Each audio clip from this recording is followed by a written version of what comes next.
We'll start this thing a couple minutes early because we've got a boisterous group in the room. Good morning, good afternoon, wherever you might be. I know that it's afternoon where I am, but a lot of people are places where it's morning. Some people are where it's actually tomorrow already. But a lot of familiar faces already here, and I know I got to back way up. Joel's in the house, as is Daniel and Art and David and Padre.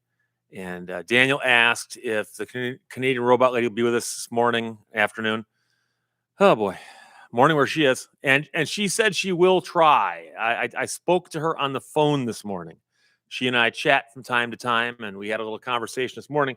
And one of the reasons that we spoke, she and I, is I went and saw a concert last night, which means I was out kind of late. So I apologize. I won't be as sharp today as I often am,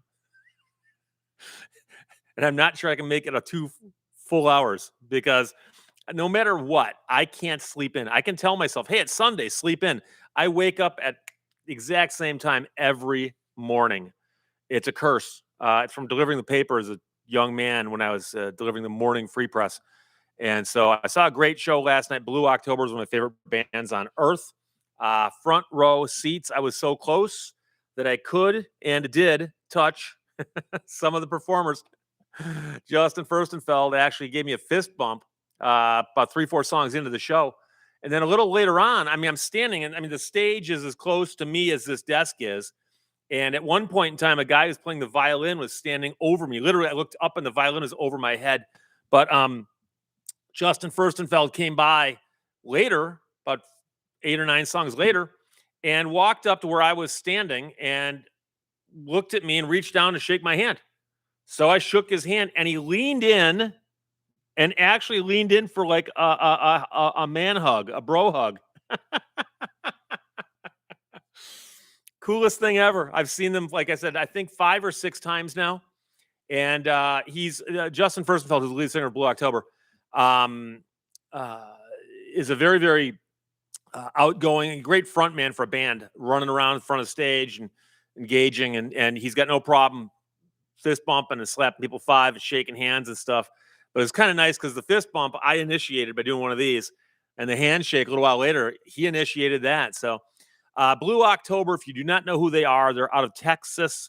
They've been around a while. They're one of these bands that just grinds it out on the road. They are touring every single year all over the place. I've seen them at tiny little places. I've seen them at big places. My personal favorite song by them is a song called She's My Ride Home. She's My Ride Home. It's one of the earlier songs. They don't do it live. And I actually saw Justin Furstenfeld do he was talking about that song, and he said, well, the song to him represents a whole different thing than it probably does to the listeners. So he doesn't do it live anymore. But they do a great set. So if you're inclined to look them up, look up Blue October, She's My Ride Home. That's the song I like, but they've got a ton of other cool stuff. Strangely, they never got a lot of radio airplay in America. I've only heard them on Sirius, a couple channels on Sirius, and of course they're on YouTube and Spotify and all that stuff. So check them out.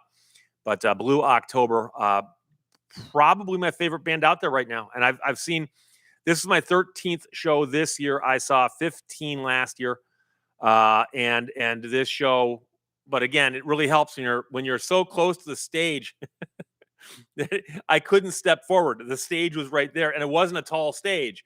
The stage was about thigh high. So there were times, and I got some great pictures, where I actually felt bad pulling a camera. I don't like taking a picture of somebody who's that close to me without getting their permission.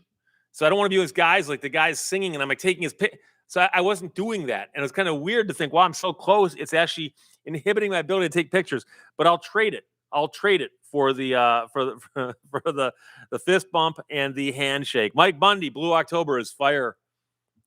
Cyberdoc, you ever watch the movie The East? No, I have not checked that out yet. I apologize. Roberts, rain, dreary, fall day in Ohio. Yeah, this morning I got up and the ground was covered in snow, but just enough to make it all white. And then about an hour or two later, it started melting, and now there's snow out there, but it's patchy. So nothing to shovel. I actually got the snowblower out, got it ready, fired it up. It's ready to go with a full tank of gas, and I won't be able to use it today. So Yeah, Ozzy Thompson, Steve, where is your safety vest, helmet, safety glasses, eye protection, and your chaps? Um, Speaking of chainsaws, the ironic thing is that after I did a video where I basically mocked the people who told me I needed to wear more stuff, I got messages from people sending me links to videos going, well, you really ought to watch some safety videos if you're going to use a chainsaw, which I've been using for 30 years. No, I don't need to watch a video. And no, I don't need chaps.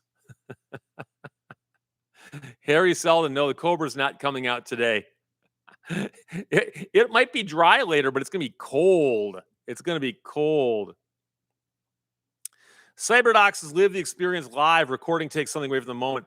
Yeah, I don't ever film the concerts. I just take pictures. I'll take a bunch of pictures. But like I think last night I probably took 10 pictures, photographs. Click, put the camera away. And then at one point in time, the bass player who's from Michigan walked up the edge of the stage, was right there. I took his picture. I don't think he minded.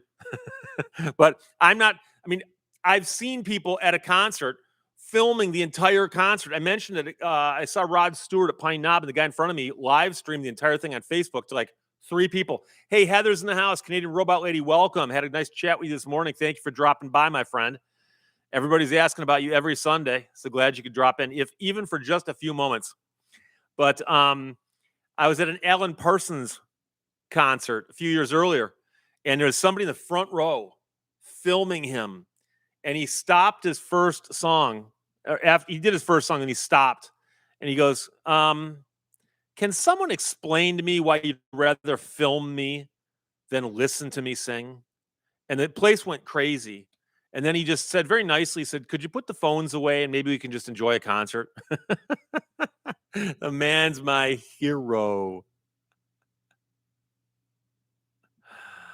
Oh, Art S says that it's still dry north of Princeton, and Hopewell is okay too.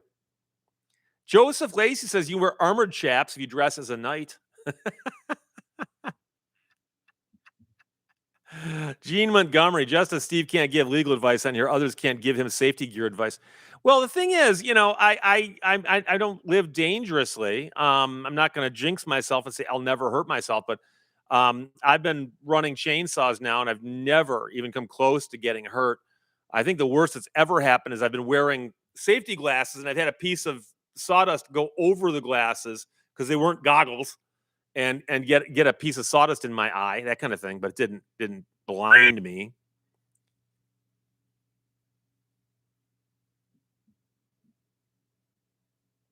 James Chimeluk, oof, bring a film camera to a concert? No, I'm using a phone camera.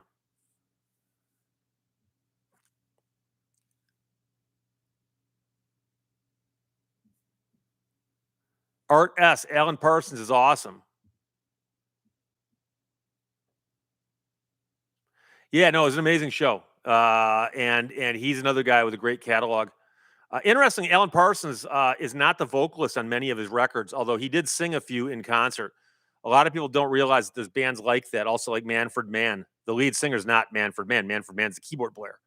Alan Parsons was a well-known producer and musician, but he would bring in vocalists, but many of his vocalists have long since passed away. So, Sean M., what type of snowblower do you have? I've got a Cub Cadet. Cub Cadet. If Steel made snowblowers, I don't think they do. Manuel, are we getting a video when it snows of you using your snowblower? I thought of that, but the problem is, I guess I could mount a camera on me somewhere, because I think the machine would vibrate too much, and because there's snow flying every which where, I wouldn't want to be using tripods. We'll see. James Pepper, the Allman Brothers Band. I saw the Allman Brothers back in about 1979 or 80. An amazing show. Dwayne was not with them, obviously, but Greg was. And yeah, very, very, very good show. Very loud, too. Carl's Corner had a friend working for the highway department and got hurt wearing safety gear. Prodigal Stranger's got a Binford Model 8800 chainsaw, which ironically enough is called the Widowmaker. That's not the actual brand name. Like, that's not what they call it, is it? Or is it just a nickname for it? Steve G, the most likely damage from a chainsaw is your hearing. Yes, which is why I always wear ear protection. I also always wear safety glasses and gloves and long sleeves. Uh, people were upset that apparently some people didn't see that I was wearing the safety glasses, despite the fact they were on in every single shot. But oh yeah, Don Wester did learn about Jay Giles, the Jay Giles band, exactly. MH08, I've got a Cub Cadet mower, as do I. In fact, I I bring it in once a year, and I just scheduled on Friday to have it picked up Monday because every single year my Cub Cadet for some strange reason needs new blades, not sharpened blades, new blades because it's so hard sometimes to not run over stuff.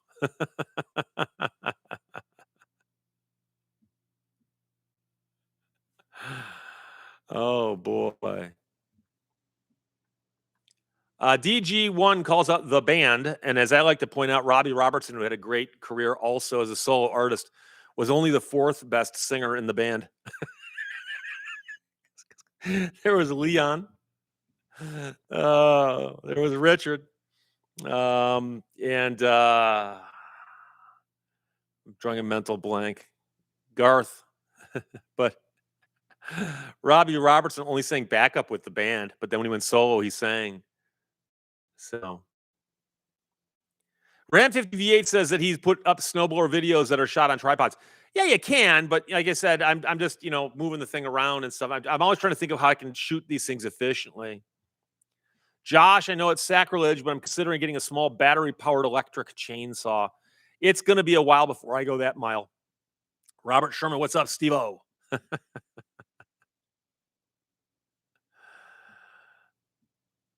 Code Meester Beats isn't Binford the brand from Home Improvement? Oh, I don't know. I never watched that show. Yeah, that's one of those shows I just never watched. There's a few of those shows where I've got these cultural gaps because people say something. I'm like, oh, it's from this show. I'm like, I never saw it. Never saw it.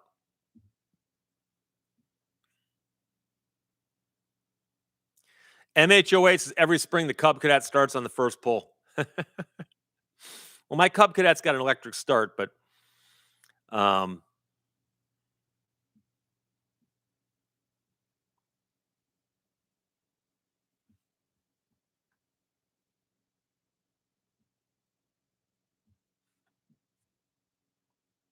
Art S says plant a wildflower meadow, less lawnmower blades, and an excuse to get a brush hog. Oh yeah, no, a brush hog is the job that I'm using my lawnmower for. DG1 10 years after. Oh, Elvin Lee. I'd love to change the world. Kenneth Kranz, I rarely catch your live sessions, but I just tuned in now hearing about the snowblowers.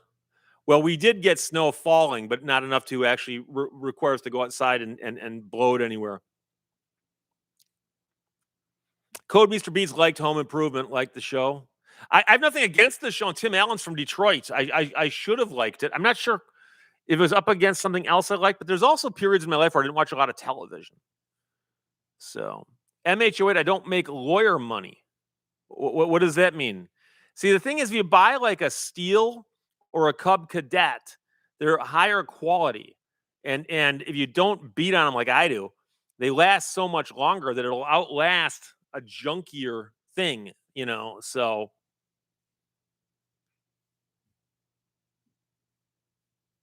DG1 Buffalo Springfield.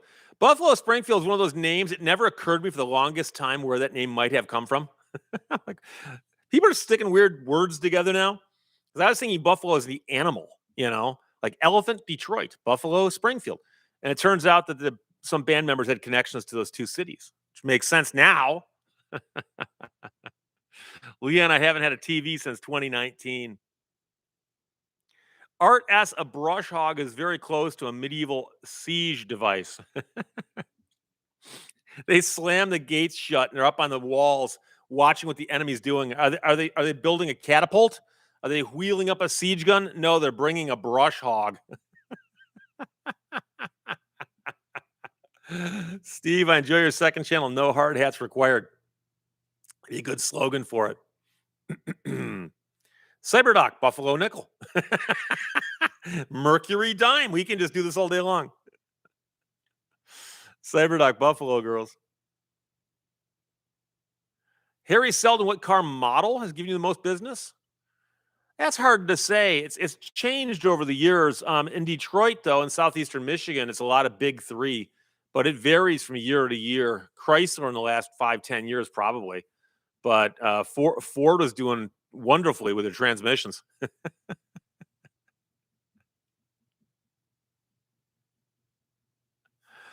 Paul Harris says steel chainsaws were good, but they have reduced the quality to be competitive with lesser quality saws. I don't know about that. I know that that's a common thing that companies do because they're worried about competing with lower priced items. But there's a dealer that I go to. It's a little mom and pop store, and they carry steel chainsaws, Cub Cadet yard equipment, and a couple other brands. But those are the two that I'm familiar with. And I've had no trouble with them at all. I love those things. And in fact, the first Cub Cadet I had was given to me. I bought a house, and the guy who sold me the house goes, "Do you want that tractor? Or are you going to make me take it?" Because he didn't have room for it when he moved out. And I said, what do you want for it?" And he goes, "No, no, no." He goes, "You can have it. I don't want to have to deal with it." I go, "Does it run?" He goes, "Yeah." And I used that thing for like 2 years, and that's where I got in the habit of running stuff over.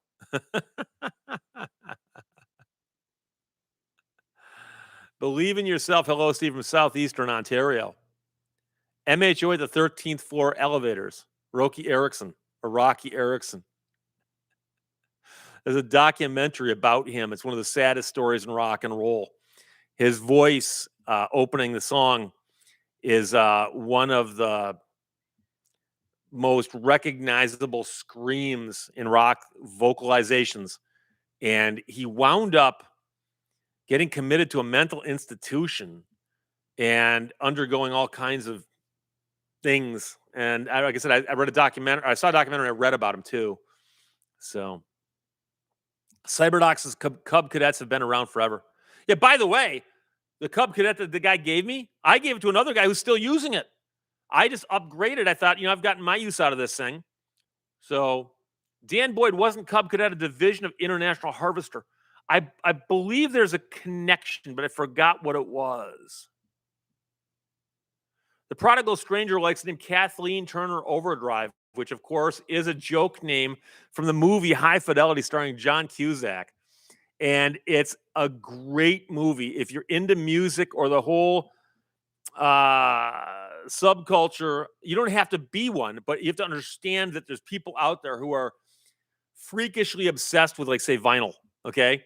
And John Cusack plays a guy who owns a record store. It's based on a Nick Hornby novel. And they did a fabulous job taking a book, a novel set in England, and converting it into an American story and setting it in Chicago. That it's one of my favorite movies. If you haven't seen it, stop watching this and go watch that, and then come back. We won't be here anymore.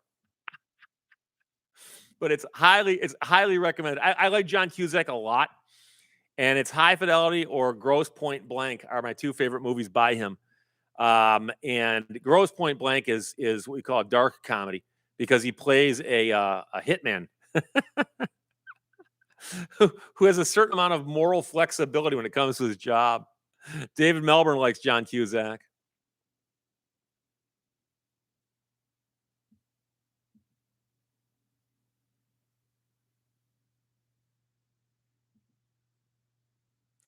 Double Bass, 1985. They say bloke and stuff in that store. Not in the movie, no. In the book, they probably would, though. Vienticus Prime, upside down and backwards, says, "What a time to hop onto the stream. I just finished writing one of my books and started editing." What kind of book are you writing? And is it going to be published someplace? Please tell me. As you know, I've had 12 or 14 books published. Sora Trails, first time catching you live. Love that I jump in talking about John Cusack movies.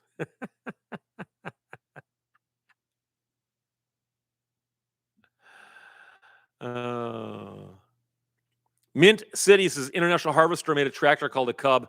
Then they made them smaller, hence the Cub Cadet, which makes sense. And of course, my family had the International Harvester travel walls. We had two of them, nicknamed the Lehto mobiles. But yeah, you can't go home again, but I guess you can shop there. John Cusack's character visiting the gas station that sits on the lot where his home used to be. Raven, oh, so not just sort of snowing here in Michigan? Well, I didn't get any accumulation that stuck. It covered the ground, but it's almost all melted now. So, Harry Selden says John Cusack is frequently seen at Cub games. Okay. Oh, Douglas Gaxiola, Grosse Point Blank had a great soundtrack. Yes, it did. Oh my God. And the thing is, like John Hughes films are known for their soundtracks. And you think about it, just picking a bunch of good songs wouldn't be that hard to do. But here's the thing. So few movies have got great soundtracks that apparently it's something difficult to do. So when you hear one, like, that's a good soundtrack. She's Having a Baby has a good soundtrack also with Kevin Bacon. But that's another story we probably should just drop right now. Viennicus Prime, I started my own publishing company to work with print-on-demand sites. I'll email you links to the books if you want. Absolutely. Send them on over. Steve@Lehto'sLaw.com. And Art S says International Harvester is the parent of Cub Cadet. Yes, somebody said that earlier. Yeah, Believe in Yourself says John Cusack was often seen in romantic movies of many kinds. Yeah, and he's been in a ton of movies. But I'm just saying I happen to know of a few that I really, really liked. And High Fidelity, the sensibility of that movie, because I read the book first. And when I heard it was being made into a movie, I'm like, and they go, but John Cusack's in it. I'm like, oh. And John Cusack contributed to the screenplay. So I think a lot of it had to do with him. So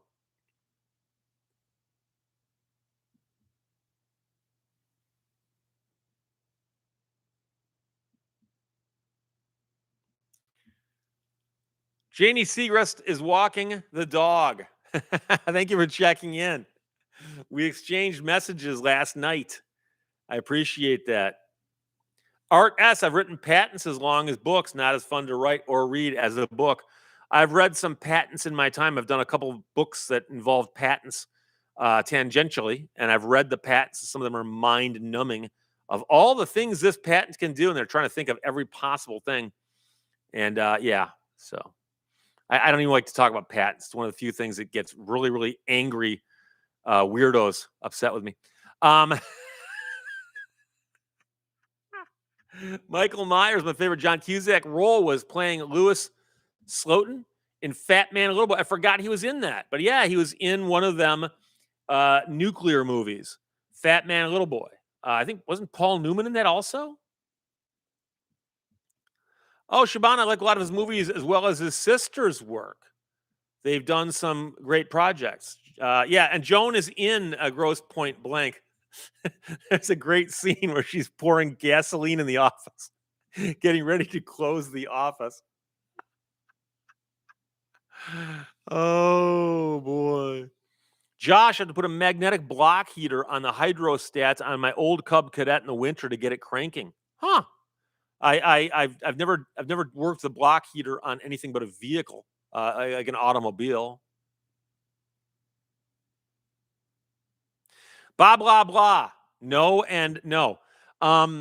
Is there anything I can do about the neighbor's leaves blowing into my yard? You could blow them back, but it's probably a losing battle. You did not miss a video this morning. For those of you who don't follow my regular channel, the video I put up yesterday, as of right now, is 337,000 views. 337,000 views. And that is in 26 hours, which I don't think I've ever had those kind of numbers that quickly before, or maybe once a year. And so I knew that putting out a live stream was going to step on that a little bit. So I do have a video ready to go, and it'll go up this afternoon a little bit later. But I didn't want to put up another video. I had one video that's just going gangbusters. So, oh yeah, Ed G, John Cusack, better off dead. I want my $2. Oh boy. Raven, cats are the best pets. Change my mind. I had a cat growing up when I was a little kid, and actually the cat was there my entire life. We got the cat when I was 5 years old, and he made it to 16. So he was there my entire life up until the point I became, an adult. And when he passed away, it was a very, very sad occasion because that cat was just part of the fabric of my family. I had brothers, I had a cat. But cats are different. I had dogs as an adult, not anymore, but I had dogs. And dogs and cats are very, very different. Cats are so aloof, is the word, where I've met cats who could take or leave the humans as long as the humans feed them. And then, of course, there's a whole thing with cats knocking stuff off of shelves and desks and tabletops. So, Janie Segrist says my Belgian Malinois is a good cat. Yeah, Cyberdoc 16 is old for a cat. Yeah, and that's the thing. The weird thing is that my family had this cat, and the cat started getting really, really slow and was clearly entering the last few months of his life. There's no question. He was slowing down, eating less, but he was still getting around and he's still, behaving as far as that goes. And so at one point, my mom insisted we take him to the vet to have him checked on. And so when she took him to the vet, my dad was there. And the vet says, well, we can put him down for you. And my dad goes, well, is he in pain? No. Is he going to die anytime soon? No. Then why would he put him down? And the vet goes, well, I thought that's why you brought him here. My mom goes, no, we're just checking to see if he's okay. We'd hate to find out there's something else making him act like this. He lived for a few more months. And I remember the morning that we found him and he passed away. And my brothers and I had made a little place for him. He didn't have a cat bed when we were growing up. And so we had made a little place for him to try to make him more comfortable. And he went over and he laid down there in the middle of the night. And the next morning I got up and he passed away. I remember it, but he made it quite some time and he was not in pain. So why would you end it just to make it like easier for the humans,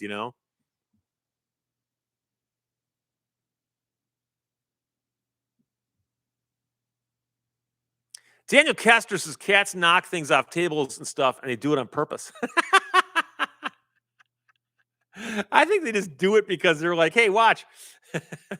Watch me make that human jump. Canadian Robot Lady, the Doodle Dog, was best dog ever. Kind of spoiled me to go back to being a successful cat lady.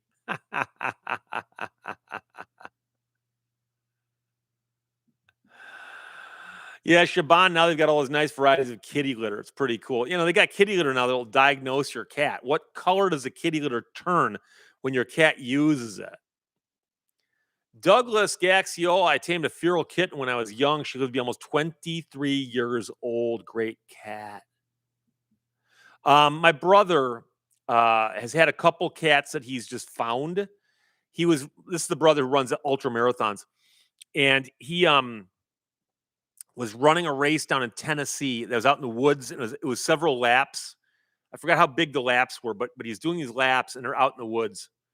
And his wife and daughter were back at the campground crewing for him, and they would come back and help him every time he checked into the checkpoint. And he was out in the woods, and he told me, because I had this feeling like I was being watched. So he goes, and when you're running a race like that, you can also be losing your mind. So he stopped, he's looking around, and all of a sudden he sees a little kitten by itself out in the woods. And he's in the middle of a race. Like, he can't do much. So he marks the spot and he goes back to camp and he finds his wife and daughter. And he goes, you're not going to believe this, but there's a kitten out in the woods. And this is like a state park. They're like 20 miles from the nearest house. He goes, I guarantee you it's feral, it's lost, and I don't see any other cats near it. And quite frankly, if we don't get it, raccoons or some other animal is going to get it, right? Coyotes, foxes, whatever. And so my brother describes to his daughter and his wife where the cat is. And he says that next time he comes around the loop, they've got the kitten with them. And my brother still has that cat. That was like 10 years ago. So he's also rescued a few others too.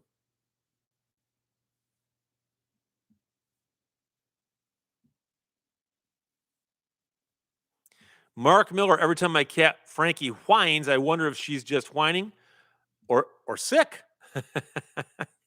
You never know. Believe in yourself, Mark Miller. Cats do seem to enjoy manipulating humans. Yeah, I've always got the impression that dogs like to try to make their humans happy, and cats are just kind of like, look, just just feed me.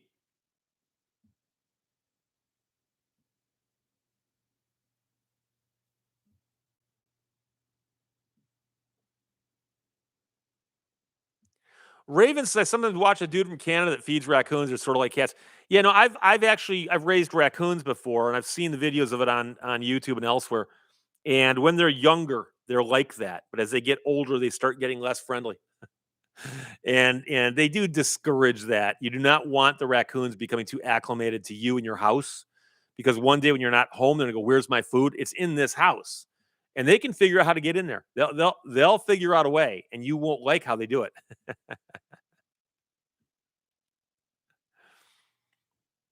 Lion Zookeeper says the Egyptians worshiping cats made things worse. What do you think? They built those pyramids, and then where are they? Right? This is probably their downfall. They're worshiping the wrong deity. Linda Breckler, my dog loves your voice. Wow.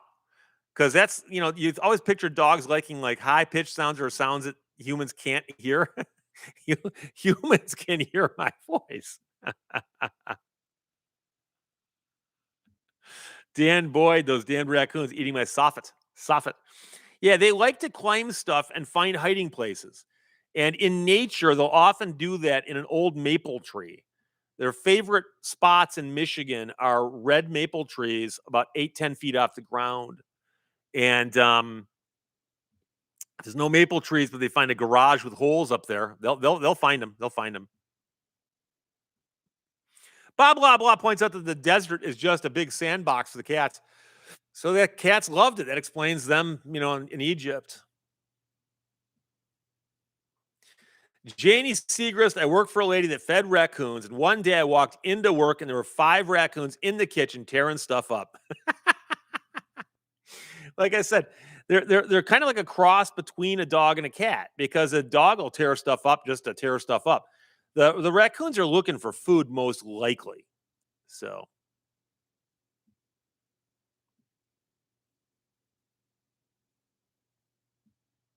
Aaron Bassett, where do you see the future in driving older vehicles? Things like, will insurance be available? Oh yeah, it's not the insurance. There's going to be a period of time starting not so long ago, but now going into the future, where as the cars that are on the road today go to junkyards and other people are trying to keep them going, computers and computer modules and control modules and all of these things that are programmed, unless somebody's making after market program boxes for these things. Because I mean, in the old days, if you had a Chevy Nova and you wanted parts for it, you go to a junkyard and they've got 100 of them there, and any part off that car will go on your car, and 2 guys and a toolbox can get it running in about an hour. But nowadays it's going to be no, no, no. You need that module there to communicate with that module there. And the only way they could do that was back in the day, the dealership had a computer and a technician who would do that, but nobody makes them anymore. So, David Melbourne, I'm convinced that my cats can hear evil. They can't stand Celine Dion's music.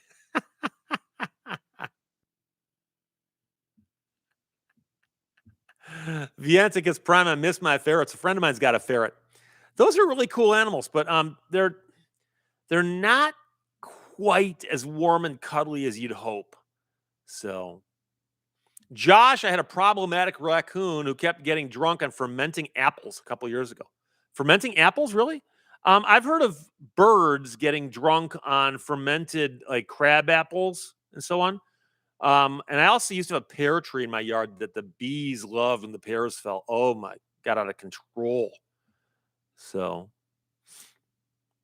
Sora Trails is working on 1980s and 90s Hondas, still have the junkyard and aftermarket blessing. Wished was the same for Toyota. Yeah, what's going to happen though, like I said, with the cars, with the infotainment centers and all the computer stuff, it's going to be very, very difficult. Michael Myers, that's what's called planned obsolescence. Yeah, I mean, they're going to say, no, these expensive systems you got in your vehicle, they'll do stuff. They'll help you. But my concern is there was a time when you could, go to a junkyard and yank a car out of a junkyard and fix it up and get it running again. Yeah, Signata cedar waxwings get drunk. Cedar waxwings look kind of like cardinals that are just in black and white, I think. Not black and white, but not as much color.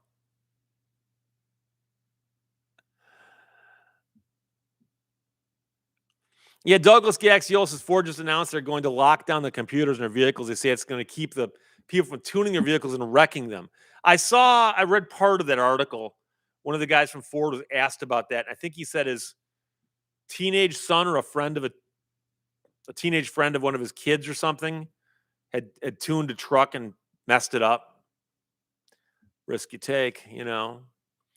Vinny Sluga says, my dog is very sick, has a tumor on his heart. We're very worried. Sorry to hear that, my friend. I had a dog, it's a while ago now, about 30 years ago, that developed a tumor. You have to imagine how dogs' bodies are arranged.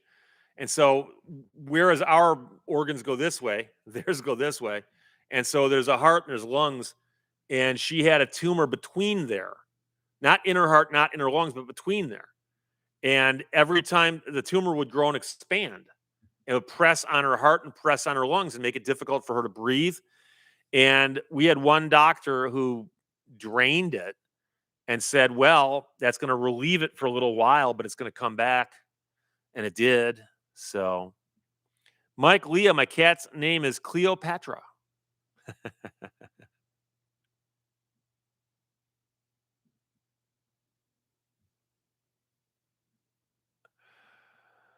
Oh, boy.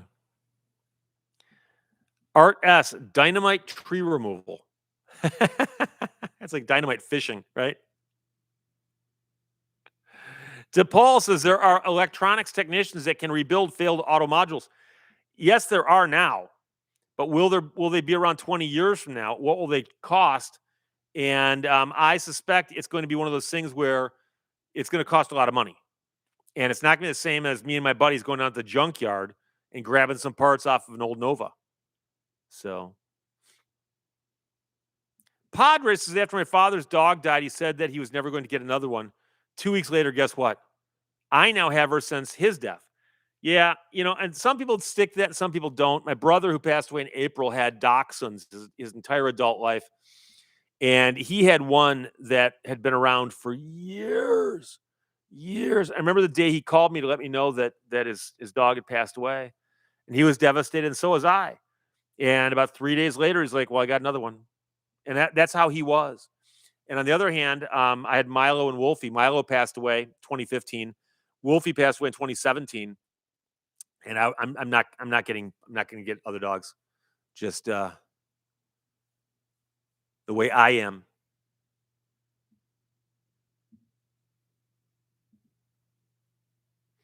Oh, Vienna's Prime says you could get a wide array of pets and name them as other pets to confuse your visitors, such as your cat's name is Human. Your dog's name is Cat.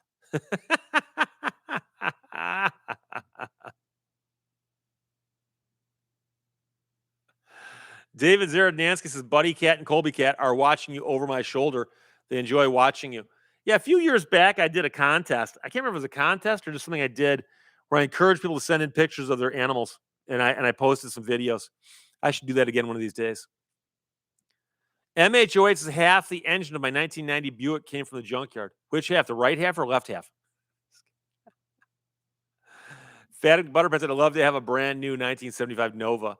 It's funny, Novas were such drab cars back then. It was the least exciting car probably that General Motors built, and yet they were everywhere and they're so simple. And later on, I'm like, there's something beautiful in that simplicity. Cyberdocs, the worst thing to do is to get someone a replacement pet after their dog passed away. People need time to grieve. Well, that's the thing. If you do it yourself, it's one thing. But I know I'm gonna have to. I know somebody, a couple who were retired, who'd had a cat for many many years, and the cat passed away.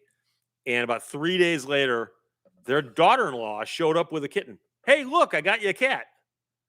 And we're like, she's like, well, they had a cat. They probably want another cat. So, Brett, 7284 checking from West Bloomfield, which is not far from where I grew up.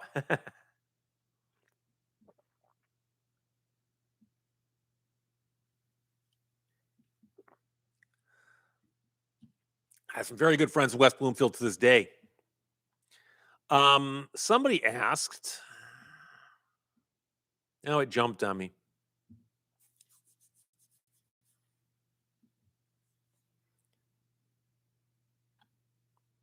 Oh, MHOS is the top half of the engine.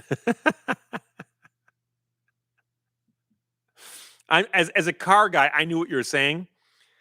I was giving you the dumb guy question, which for someone who doesn't know cars would go, oh, which half of the engine? Oh.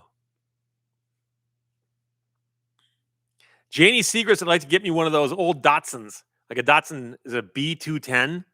It got almost 40 miles a gallon back in the 70s. Yeah, there were not a lot of those on the road. I think it's before they actually got up to speed on importing their vehicles here. Steve, I've been meaning to ask you as a new watcher, is there a way to get the shirt with the two dog lawyers? I'm not sure which shirt. Is it a shirt I wear on camera? It was probably sent in by a viewer. 99% of my shirts are sent in by viewers, especially stuff to do with the show. I got a couple of lawyer dogs behind me on the set, but that's different. And again, sent in by viewers. Douglas Gaxiolis says the future of custom cars is that everyone will have an LS crate motor with an aftermarket computer from Holly. Won't be stock, but you can still do it yourself. Zach says I don't like Novas or Chevelles. They're mostly muscle cars for people with no imagination or don't know anything about cars usually. I like Chevelles. Good old cowl induction big block Chevelle. Come on, that's not a bad car. Convertible? Yeah, I could go with one of those, but yeah, I mean, General Motors did crank out quite a few of them. Manuel Guerra, I love Bloomfield. You got to remember there's Bloomfield Township and Bloomfield Hills. And then there's West Bloomfield. And they're all right next to each other. And they're actually different in terms of how valuable properties and so on. Padre, my mother bought a Datsun B210 and then wrecked it 3 days later. 3 days later. It's terrible. Harry Selden, let us know if people send you helmets and chaps. Well, they send me chaps, I won't wear them, but they send me like a hard hat. I'd probably, I don't know if I'd wear it or not. I think I'd refuse to wear it out of protest because I just think it's stupid. Sora Trails was it was an older video and it was a T-shirt, but the lawyer dogs. See, Milo and Wolfie were not the lawyer dogs. Milo and Wolfie were my dogs, and the lawyer dog came much later. But Zach Diecast says too big, too ugly, and too underpowered. What a big block Chevelle? It's not that bad. I mean, if you want to get technical, I could say at about any car beyond my Cobra. Every car out there is bigger, uglier, and underpowered compared to my Cobra. Blah, blah, blah. Do people really need 700 horsepower?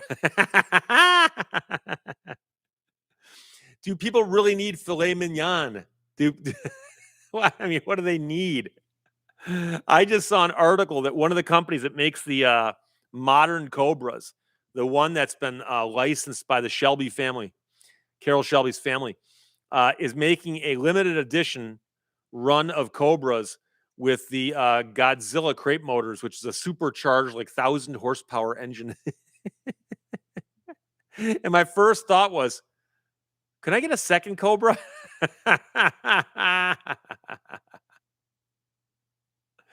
Yeah, G. Keyman points out that Milo and Wolfie were lawyers' dogs, possessive, possessive.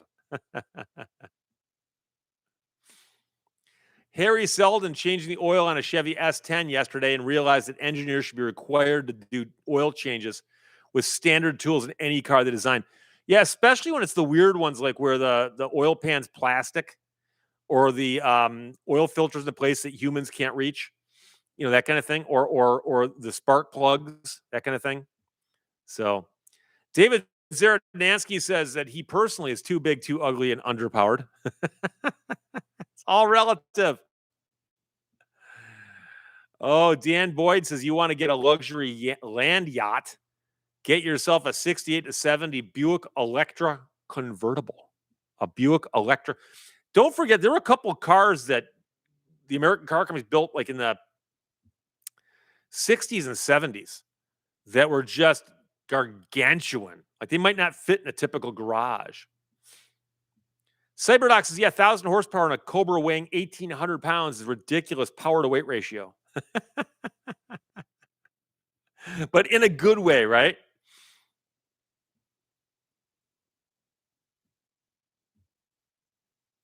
Steve G says back in the 80s for $2, I could go to the junkyard and practice an upcoming repair or at least tearing something apart, right?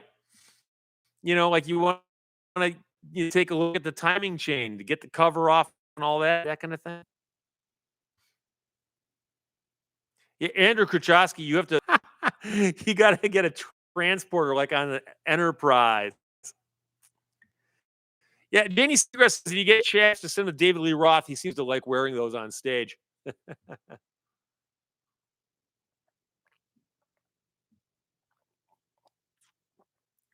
Mike Myers says it's not the engineers, it's the bean counters, government regulations. And to be fair, it's also the designers. And I mentioned before, my older brother, well, they're all older. My oldest brother was an engineer at Ford Motor Company. And he told me that, he worked in suspensions. They would spend so much time on the geometry of how the suspension works with the wheel, and they'd get, and the committees and divisions and departments, and they'd get everything locked in and they would send it on. And some designer would look at it and go, can we move that wheel out an inch? And it gets sent back down. They're like, yeah, we need to move the wheel out an inch. And it's like, but that changes like we have to redo everything. It's kind of like if somebody asked an architect to design a building and they turn in the finished design plans and somebody goes, oh, can you just just stick another floor right? So it's unfortunately it's committees and committees of committees, and the stuff that they have to deal with is a nightmare. Zach, if you bought a lemon, would you represent yourself in court? Absolutely not, for two reasons. One of which is I'd get someone I know who's talented and qualified and let them do it, because that way they would do it and not screw it up, because I'd be too close to it. But number two, attorney fees are recoverable, but if you do your own work, they're not. So I could say I hired an attorney, pay him. So my friend would make some money. So the only time I actually did have a case where I've talked about this. In fact, I did a video on Ed Bolian's channel. I just can't remember if it's come up yet or not. I lose track of these things. Where I had a car. It was the old Charger Daytona with a bad timing belt. And I got Chrysler to give me some money for it, even though it wouldn't have qualified as a lemon. But that was a phone call. That was not an actual lawsuit. I would never file a lawsuit in my own name now that I'm an attorney. So, Chris Tope, my mom had a 69 Pontiac Catalina convertible. My sister drove it into a swamp. Was she trying to see if it floats like those old World War II Jeeps? Maybe use it as like a kayak?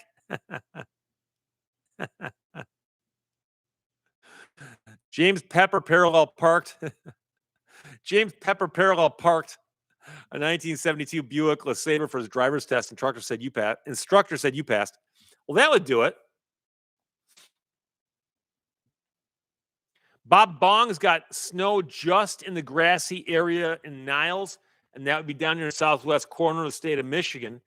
And yeah, I mean, I see some spots of snow out there. I'd show you a picture, but again, the pictures never show when I hold the phone up to the camera.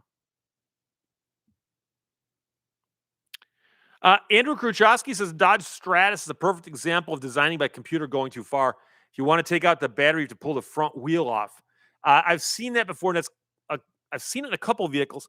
Interestingly, the Dodge Viper that I've got, to get at the wheel, it's behind, get at the battery's behind the driver's side rear wheel. But that's because they wanted to put the battery in the back, and that's the only place they could really put it. So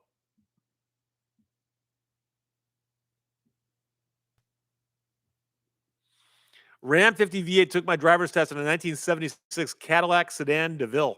Loved that car. Bry Key. I'm sorry, Bry K. Good evening, Steve, from the UK. Thank you for checking in, my friend. Appreciate that. MH08, I had a 67 Chrysler Newport, another big car. Brother-in-law hit a telephone pole with it, or found one, but you know.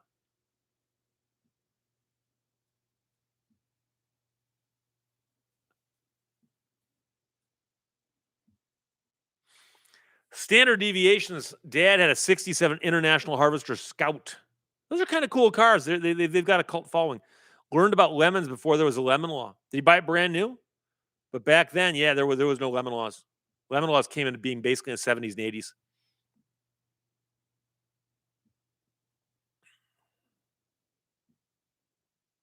Fatty Butterpants used to sleigh ride in the hood from a 71 Impala.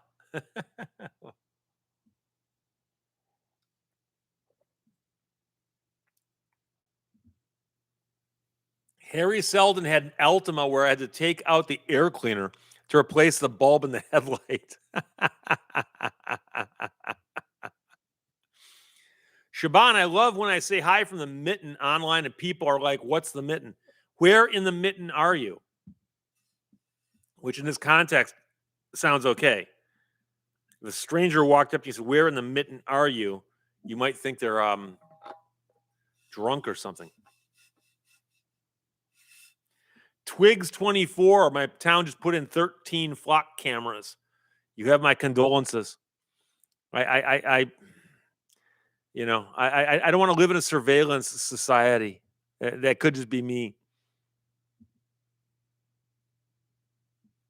Prodigal Stranger says, buddy of mine had a 72 Super Beetle, needed to rebuild the engine. Manual said, drop the engine, get a friend to help lift the car over it. And you probably could, because that's, how light the rest of that car probably was. Fatty Butterpants, once mitten, twice shy.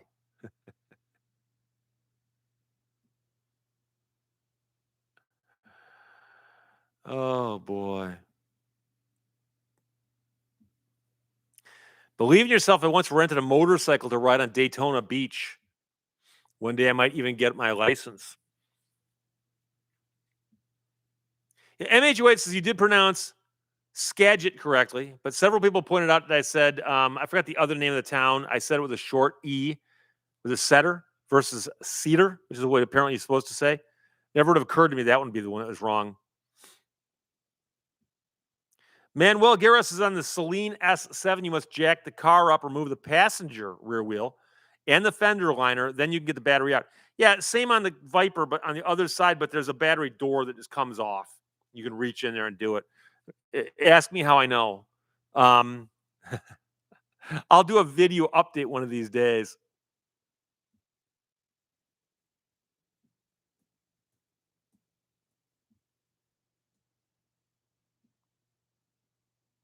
MHU at Cedro. Yes, Cedro, and I said Cedro. And what's fun, it never would have occurred to me to look that one up. I always assumed it was Skagit. It was Skagit. Skagit.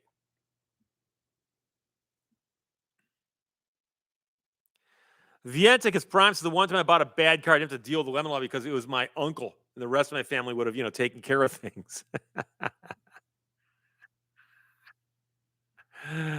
David Zerodnansky on some 67 Cadillacs, he had to take the rear bumper off in order to change the tail light bulbs. Yeah, again, they didn't care that much, and they also thought, who's going to work on this themselves? Just bring it back to the dealership, especially Cadillac. You could probably take it to a caddy dealer and go, hey, the bulb's out. If you want me to keep buying Cadillacs, take care of it for me.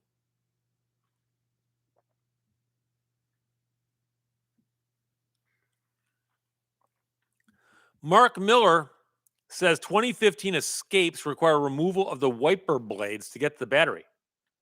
Really? Aren't the wiper blades parked up against the glass? No? Gord Rath. Hi, Steve. Thank you again for the signed book. You're welcome. You're welcome. Todd Johnson just threw a bunch of names of towns up that way, which I'm not going to attempt to pronounce. We got some here in Michigan. If you saw Baraga or Escanaba in print, you'd be going, what? Smokey, am I the only child here? Well, I'm a child at heart. It depends on how old you are, but I do check the box saying that my videos are not aimed at children.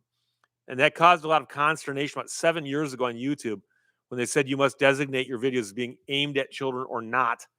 And I had people going, well, what if I do like model trains? Are you aiming them at children? Are you aiming them at adults like yourself? And people like to get freaked out. James Pepper says we had a bulletproof armored 1969 Lincoln Continental. It got terrible gas mileage, but you could fit 6 people in the trunk comfortably, or you stacking them like cordwood.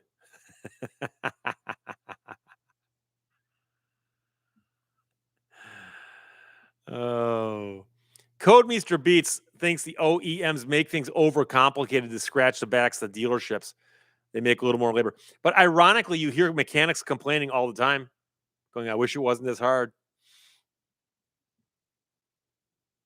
MW, make Detroit great again. I got to tell you right now, I was in Detroit last night. I saw that show. I mentioned at the top of the hour. I went and saw Blue October last night at the Fillmore in Detroit. And there's big sections of Detroit that are absolutely fine to travel in, and a lot of great shows down there. And of course, it's not far from Tiger Stadium, which is not busy this time of the year. Not that far from Ford Field or Little Caesars Arena. All that stuff's right in that same general area there, up and down Woodward Avenue. And I go down there all the time. So, Janie Seagrass, yes, Cedro Woolley.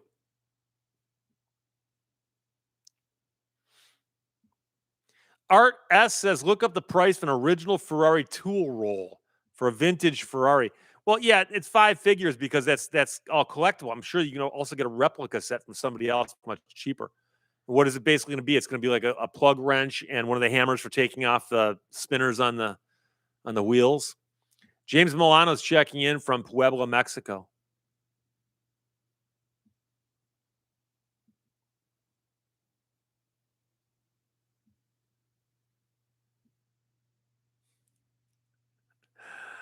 Oh boy. Codemeister Beats, the techs get screwed, but the dealer gets the lion's share. Yeah, that's the weird thing. I mean, I remember in the old days when people got paid by the hour for their jobs. And then I heard that a lot of dealerships pay the techs by the job. And then of course it's on them if they want to work faster than book time, or if they can't.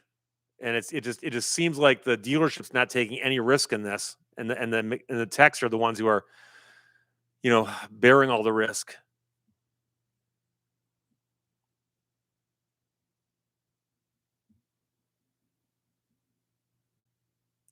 Lewis Browning says Blue October are playing Grand Rapids tonight. Yes, they are. And they got a couple nights off. And the lead singer of Blue October is actually dating a woman from Grand Rapids.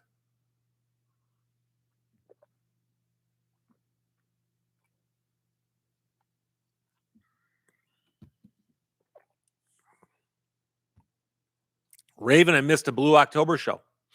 What part of the country are you in? I saw them last night in Detroit. I think I've seen them 5 times, maybe 6.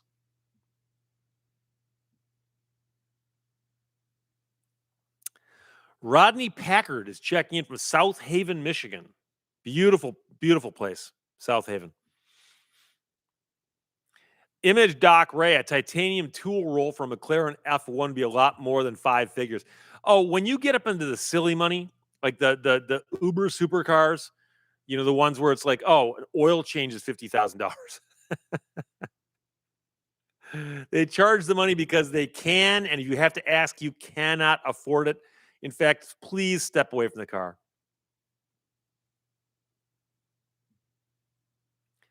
Vientica's prime best concert I was ever at was Weird Al. I've heard he puts on a great show. He toured this year with Puddle's Pity Party. I've seen Puddle's. Puddle's is fantastic. But Weird Al, of course, has got an amazing catalog. Mark Miller, I had an Escort back in the 80s at the tech, got my repaired in 45 minutes. The book time was 3 hours. I fought like heck to try and get the bill reduced. But what could the guy do in 45 minutes that normally would take 3 hours to do right? I mean, did he do the job right? Because the book time is supposed to be what it takes a competent mechanic to do it. So Melissa Thompson said it is now snowing right now in Minnesota.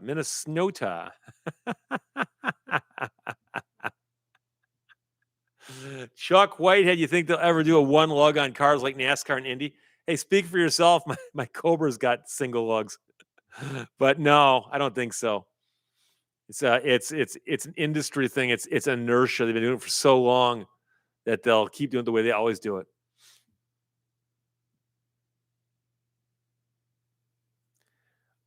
Jay Klein, did you ever see Gallagher? No, I never did. He's a funny guy. So I'm on TV, but it was not the kind of thing I know people who'd love to sit in the front row and get hit with watermelon. It's like, that's not why I go to a show. I don't go there to get stuff splashed on me.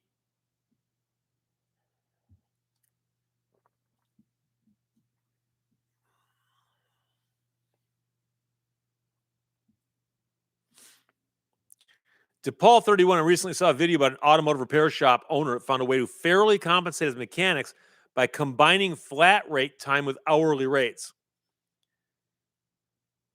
Yeah, it just seems to me an hourly rate makes the most sense. And then obviously, if the guy takes a 3-hour job and says, hey, it took 12 hours, you got to pull the guy aside and go, okay, explain to me why that is. And if he but it just seems to me the dealerships are trying to have it both ways. We're going to charge this much. We don't care what it takes a mechanic to do it. And I suspect more jobs go over than under on time, but I could be wrong.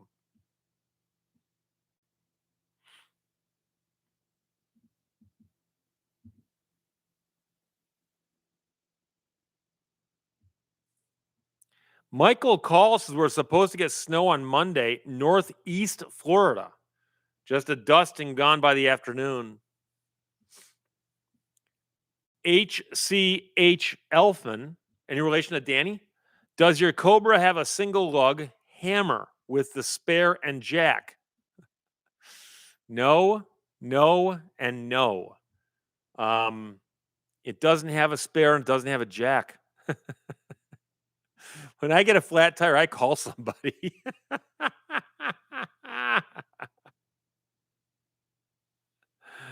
Prodigal Stranger, when I was a mechanic, they wanted us to bill out 40 hours of labor a day. Really? Is that doable? In that case, maybe I'm wrong. Maybe the books are crazy. Art S, a good mechanic's worth their weight in gold. I agree. Isaac Bob York, no snow here in Stockholm, Sweden yet. Really? Wow. Edmund Bradley, have you ever deposed an engineer from an automaker during a lemon law case? No, because the engineers aren't relevant. I've deposed mechanics all day long. I've deposed service writers, and I've deposed zone reps, the factory reps. But it's more the most relevant is a mechanic who says, I looked at the car and it does this or it doesn't do that. It's not Mio7 says you could bill 40 hours a day with book time. Oh, in that case, and the books are inflated? I didn't realize they were that heavily inflated. Janie Seagrass Puddles is amazing. I'm surprised he's not more famous. Too many people don't get it. Puddles, if you don't know, he was on America's Got Talent. In fact, if you don't know who he is, go right now to YouTube, type in Puddles AGT, and you'll find it. He's 6'8". He uh, shaves his head, dresses up like a clown, including face paint and everything. He's a fabulous singer, an amazing singer, and he doesn't talk when he's in character. And he sings these songs that the musicality of it will blow your mind. He'll take the music from one song and the lyrics from another song and mash them up and do such a good job of it. And I saw him perform at the Royal Music Theater a couple years ago and met him afterwards and got my picture taken with him. And he's towering over me, like towering over me. And it's one of the most amazing things. And he was in a band in Atlanta called King Size. He was the lead singer of a band, and they were moderately successful as a local band. And then he came up with this thing where he started dressing up like Puddles and singing.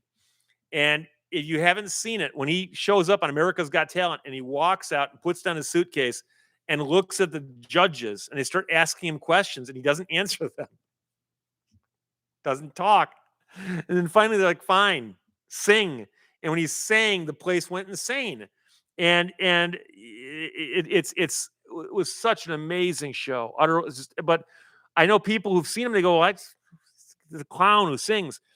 But if he didn't dress like that, he couldn't get away with the not talking part. And it's a character. And the character fits the music so well. And the only thing I can really compare that to is Penn and Teller, right?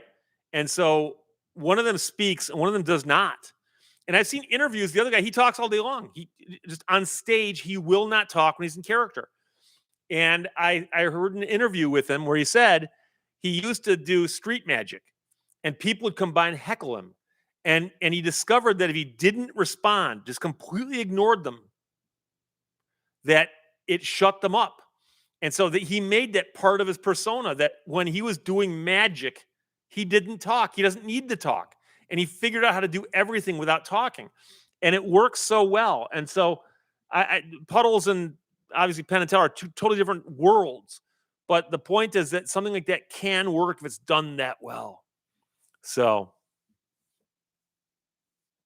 Standard Deviation says a good intro to Puddles is Stairway to Gilligan's Island.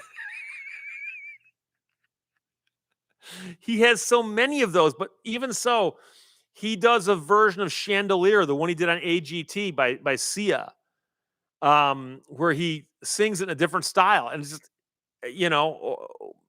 it's so hard. He does a version of Tom Waits on the nickel. On the nickel, look it up. Just him and a piano, guys playing a piano, and he's singing. It's a Tom Waits song on the nickel. It is such a fabulous song. But the thing is, no one's going to play it. It's not going to get played on the radio. It's not going to get, you got to go find this stuff. So, Pyramid 7, what's shaking?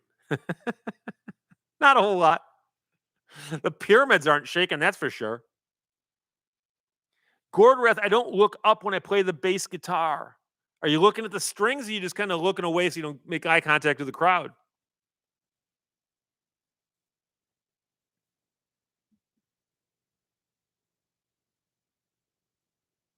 Isaac Bob York says he did Blink 182's All the Small Things in a slow ballad type of way. Yes, that's one of his things is he'll take like a heavy metal song and turn it into a ballad, like a slow ballad, or oh my, John Zablak. What about Buckethead?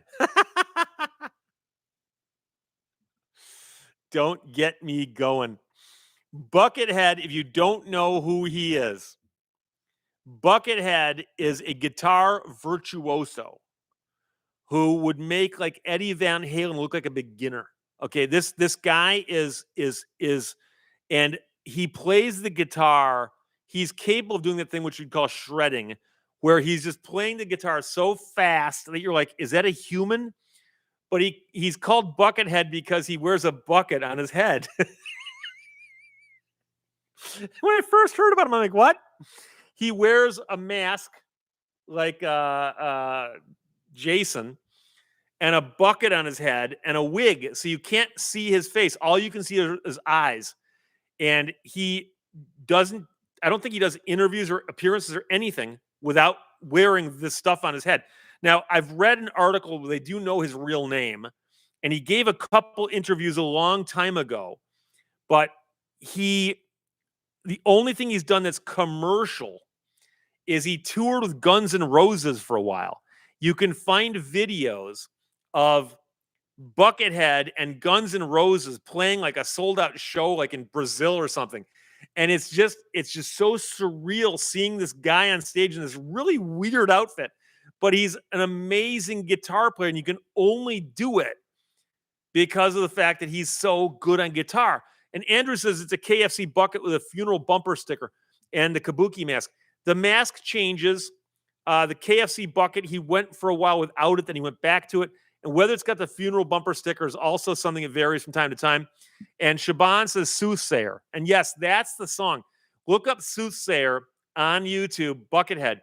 And there's one part of the song where he needs to do something with his left hand. So he just reaches up and he grabs the neck. Like, the guy is so far beyond what typical guitar players are. And it's just like he and the guitar are one. Like, he thinks of the music. He imagines it and it comes out of his guitar. It's just amazing. So Fatty Butterpants Slash kind of does the same thing. Yeah, but you know, Slash has got that hat, okay? It ain't no bucket.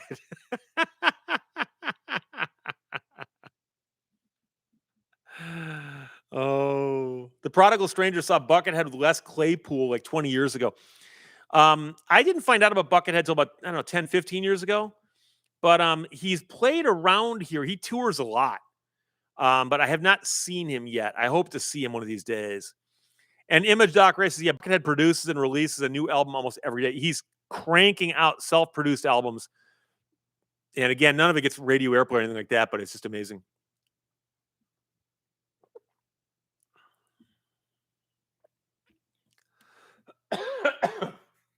Swallowed wrong. Sorry.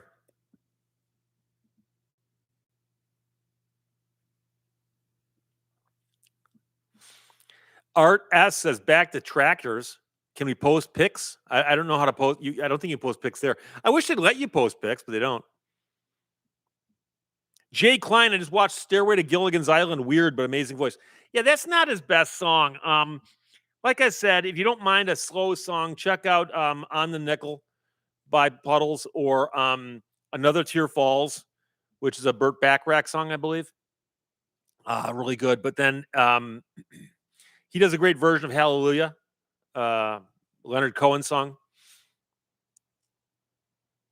Yeah, JC says Buckethead is Brian Patrick Carroll. That's his real name. And like I said, I knew his name was out there, but you can't find many pictures of him without the bucket and the mask and all that. Cascadia, what is behind the use of the word lemon in the lemon law? I know.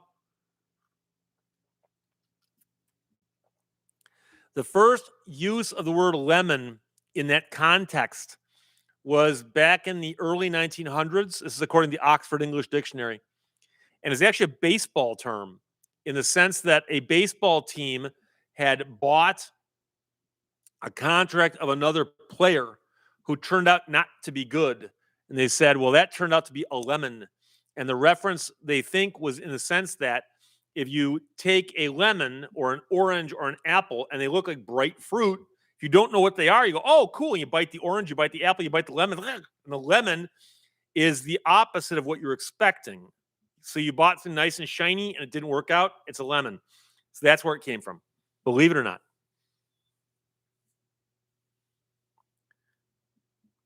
Jay Klein says, I'm a rocker, Steve. Well, so am I. But I appreciate a slow song from time to time.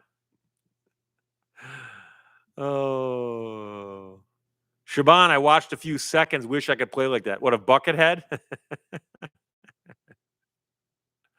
Janie Seagrass, did we ever find out who the unknown comic was? Yes, I don't know his name, but I remember reading about it because he later tried to have a career without the bag on his head, and it wasn't funny anymore.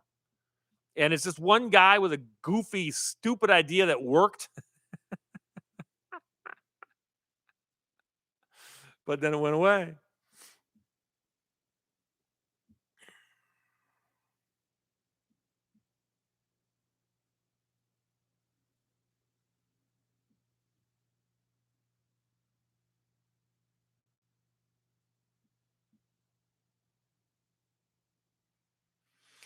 Z says, just curious with your knowledge of cars, are there car brands or models you would not consider for your or a friend's use? Thanks. Off the top of my head, if you're talking brand new cars, not really. Most of the lemons I deal with are one-offs, meaning that it's not like every single one of them is defective. Every now and then I hear about a problem like the dual clutch transmission with the Fords, where I would tell you don't buy one of those, but that's behind us now. But Harry Selden says, I remember the grill of the Edsel being described as looking as if it was somebody had sucked on a lemon. Well, no, I always thought the grill of a Edsel looked like a toilet seat.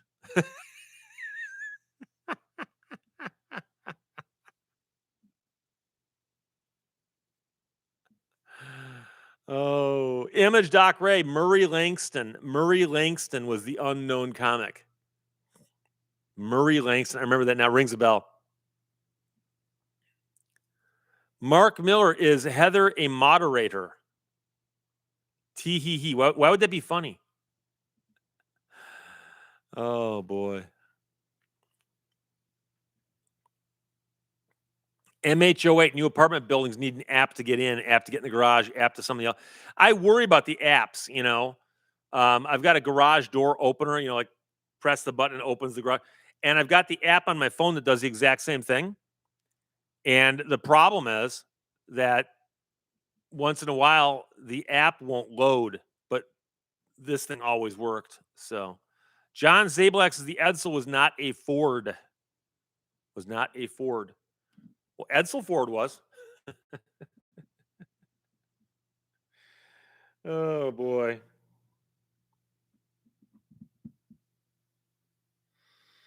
So Edsel was its own brand, but it's like the whole Lincoln Continental thing.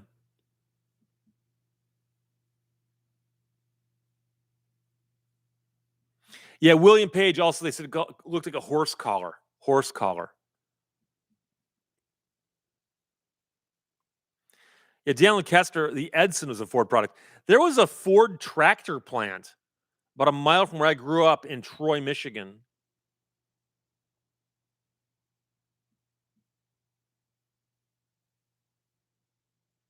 Yeah, Gordon Rat says, what happens on the day that you need your phone to do everything if you can't pay your phone bill?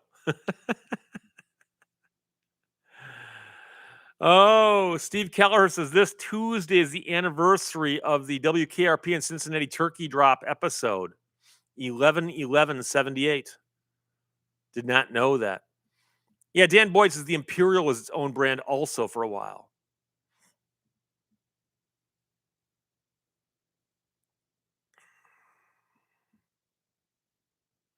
Kevin Thomas, have you had the opportunity to drive Ed Bullion's Bugatti? I don't know that Ed lets other people take it for rides. I saw it. I walked around it. I stood next to it. Um, the weird thing is that don't get me wrong, it's a really cool car, but he has a Spiker, which to me is a cooler car. But I know the Bugatti's considered to be more expensive and all that. But what can I tell you? Yeah, 1163562. Tomorrow is the 50th anniversary of the Edmund Fitzgerald sinking. And so today is the 50th anniversary of it setting sail on its last voyage because it left on the 9th and it sank on the 10th.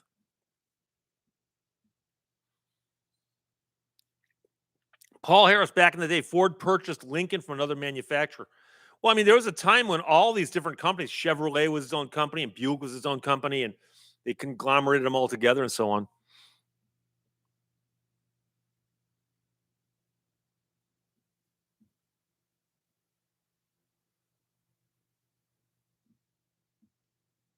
Jason Bratt, hi there. First timer here, detached retina in both eyes, totally blind since birth.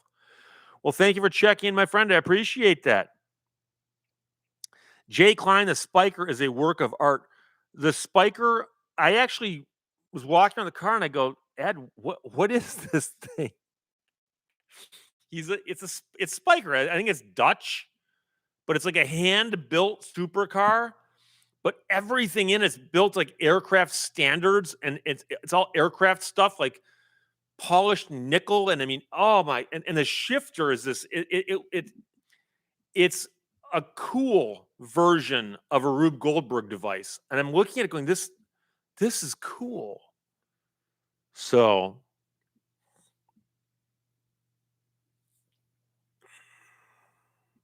yeah, Daniel Kester Buick was its own, as was Oldsmobile. Yeah, Oldsmobile, of course, was R.E. Olds, Ransom Oldsmobile. They had a big presence in Lansing, Michigan. Buick, of course, had a big presence in Flint. And then General Motors bought them all up and put them all underneath one umbrella.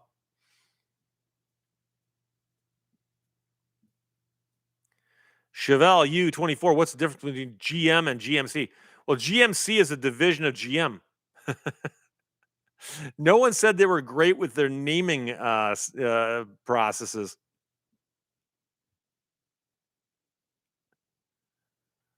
Yeah, Dan Boyd Pontiac was an independent also.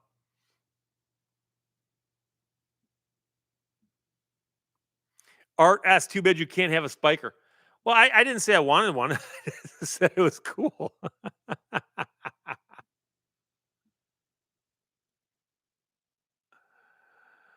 Sean M., do you think they could raise the Fitzgerald? No. Two reasons. One is that it broke in half. They know that. It is so deep and so heavy that to float it would be, insanely expensive, and there'd be no reason to. But also, it's probably pretty well preserved because Lake Superior is fresh water, and it's so deep and cold that it's probably not deteriorating as fast as it might in some other lakes. But there'd be no purpose to it. Iron ore boats, the ships, are just big metal things, and raising it, I mean, you can build another one for less than it costs to raise it. That's for sure. Yeah, RSREO Speedwagon. And that's, I believe, the company that Ransom Olds founded after he sold Oldsmobile, I think. There's an Oldsmobile museum in Lansing, really, really cool. I've been in there, seen a lot of their neat old cars. Yeah, DePaul 31, don't forget Saturn. Saturn is a nice idea. Yeah, blah, blah, blah, body by Fisher. So that's the other thing is there's a bunch of other divisions of General Motors that were not car companies, like Fisher, um, AC Delco, um, and so on. Standard deviation, DeSoto. DeSoto. Art S points out that the Edmund Fitzgerald is also a grave. Yes, it is. Um, so they actually, it's technically, I believe it's in Canadian waters, and it's off limits to divers because when it sank, it was not easy to get down to it. But now that I know where it is in modern technology, people could dive on it and use drones and stuff, underwater drones, but it's against the law. They've actually said to do that, you would need to get like very, very special permission, which I don't think they grant to anybody these days, unless it was like some very, very serious thing where they're going to do it. Janie Seagrass has got a couple of great aunts. One lives in Cadillac, the other lives in Pontiac. And what you need to do is get the one in Cadillac to drive a Pontiac, one in the Pontiac to drive a Cadillac.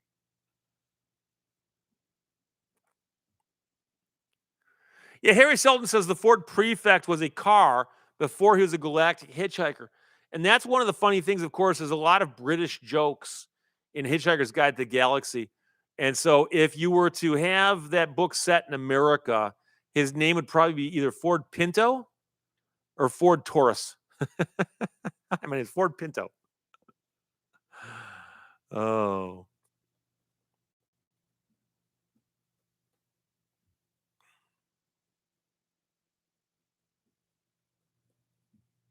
William Page, REO Speedwagon, a fire truck. I think they made a whole bunch of stuff. James Morris, what do you know about Checker? I don't know much about them. I think there's a Michigan connection, though, isn't there? Were they built in Kalamazoo or something? Someplace in Michigan. I had somebody who wrote a book on checkers send me a book about the history of Checker, and I flipped through the book a while back. It's been a while.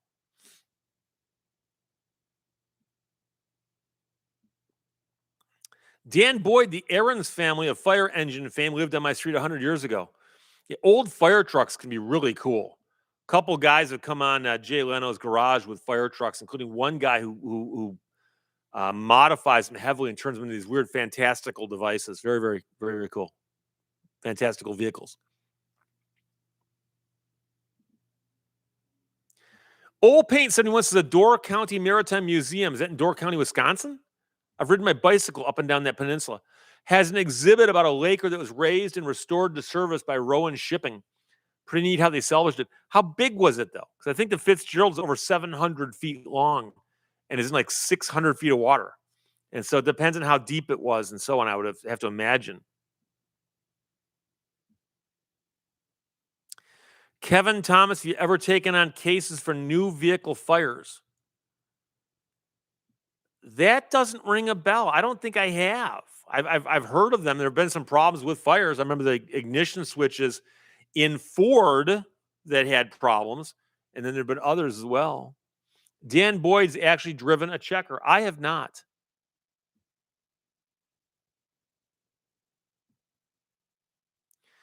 One 163 562 says the Pontiac emblem is an arrowhead. Pontiac Motors is named after the city of Pontiac, and the city is named after Chief Pontiac. There you go. Yeah, Harry Selden says that the band Chicago was originally called the Chicago Transit Authority, much like Grand Funk was originally known as Grand Funk Railroad. Mustang MG05, yeah, Kalamazoo is the checker cab.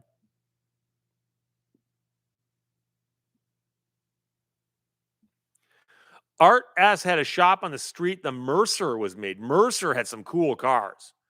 That little Mercer racer, often yellow with the round windshield. Oh, those are cool. It's made by the Roeblings. Went downhill after the president went down on the Titanic. Wow.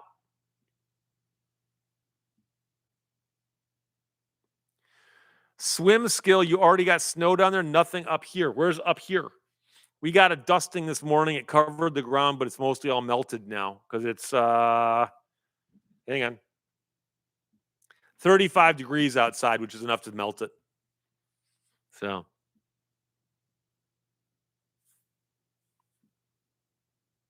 oh, Jay Klein, I just saw your 2 o'clock video. I think I know who it's about. Wait, Harry Selden never knew about Grand Funk dropping the railroad? Yeah, Grand Trunk Railroad. Grand Trunk Railroad was a railroad that ran basically from Detroit, Pontiac, Flint, and points north like Saginaw. And the band called themselves Grand Funk Railroad. I'm not sure how much of this is just, folklore, but supposedly Grand Trunk Railroad contacted these hippie boys from Flint, said, you can't use our name. So they dropped the railroad and just kept Grand Funk because that's different enough. And of course, the rest is history. Oh, swim skills. So Spread Eagle, Wisconsin, right by Iron Mountain. I know where that is. Yeah, of course. Cool. A little bit over to the west of the, west end of the UP. Of course, it's Iron Mountain, Iron River, Ironwood. So, blah, blah, blah. Cincinnati was the home of the Crosley, where they built everything from radios to cars.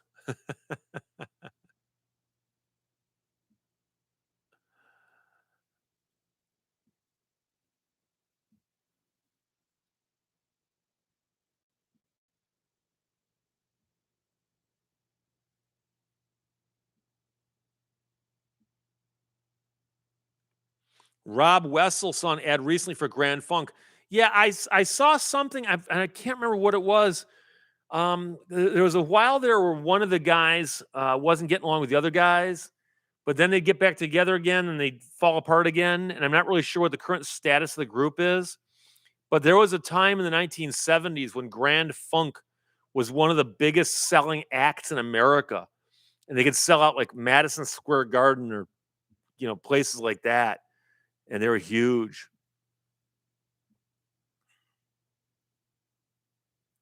Swim school. I work in the old Ford plant in Kingsford. Okay, very cool. Signata. I've only ever known them as Grand Funk Railroad. Oh, they dropped the railroad a long time ago. That shows you as being not hip.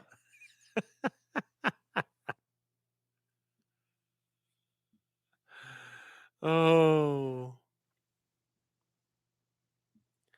Oh, Dan Boyd, one of my friends went to see Grand Funk in the 80s, and the singer had just gotten religion. The Mark Farner. Lyrics were changed. It was a fiasco. Oh, you can't do that. Mark Farner was the guitar player. Mel Shocker was the bass player. Donnie Brewer was the drummer. I met Mel Shocker, and I also met Mark Farner. And Mel Shocker, really nice guy, really nice guy. And his wife was very nice also. I dealt with her in a business capacity. And one day she brought him along because I said I'd like to meet him. Nice guy. Never met Donnie Brewer though. So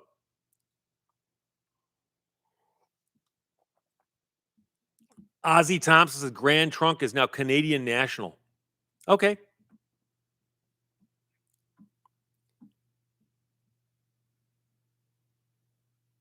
Art S, the original Willis Jeep plant burnt down this week. Really? That's sad. I think I saw something about that in just like a headline. Manuel Guerra sad to see the Ford headquarters replacement and demolition go. Yeah, they're tearing down the old glass house, which is like a landmark in Dearborn, and I assume they just need to upgrade something. But crazy. Yeah, David Zerdnansky says Crosley also built my parents' first refrigerator called a Shelvador because at the time it was unique having shelving in the doors. Still working 66 years later.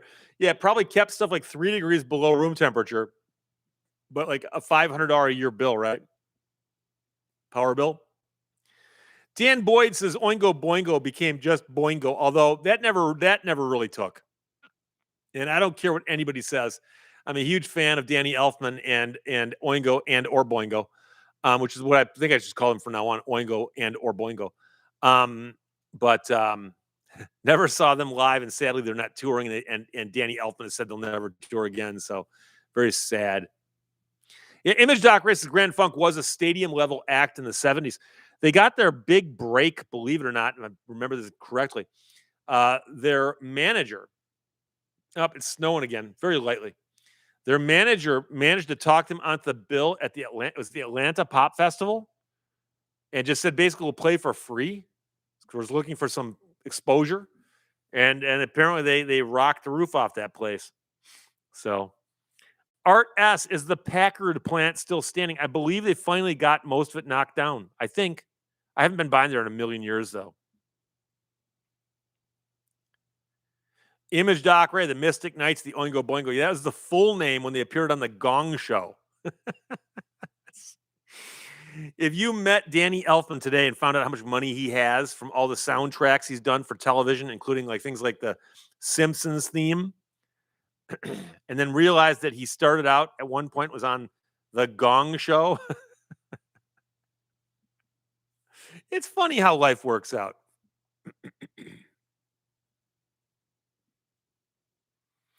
Johnny Z. Bradley says Dunkin' Donuts is now only Dunkin'. Although I drove by one the other day and it still has the double D's, which they might be keeping for other purposes, but Alan Zelinsky Sr., greetings from Salem, Ohio. Salem, Ohio.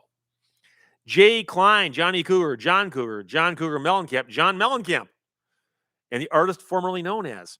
Yeah, no. Oh, I need a lover that won't drive me crazy. Oh, good times. Harry Seldon reminds us of Danny Elfman did the Batman soundtrack, as opposed to some of the songs that were done by Prince that were in the movie.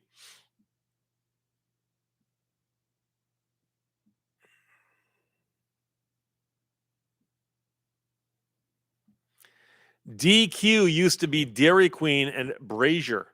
And I still to this day cannot believe that Dairy Queen survives a franchise ice cream place. And they're trying to like sell like hamburgers and French fries and stuff. And apparently Warren Buffett likes them. It's like, what? It's silly.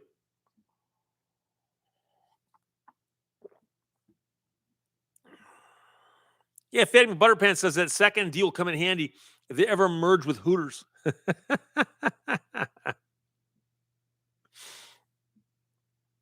Yeah, Joel Jensen, Grand Funk sold up Madison Square Garden faster than the Beatles. Probably charge more for tickets too. Oh boy. Diana, all this talk about Michigan is making me homesick. These pretzels are making me thirsty. What where in Michigan do you call home? Jay Klein DQ serves fives because of rural America. But I'm just surprised they haven't gone the way of remember all the A&W stands? And I know where there's a bunch of A&W stands that was just converted to just being drive-ins. Like you don't need to have a franchise parent taking a slice of everything you do, you know. So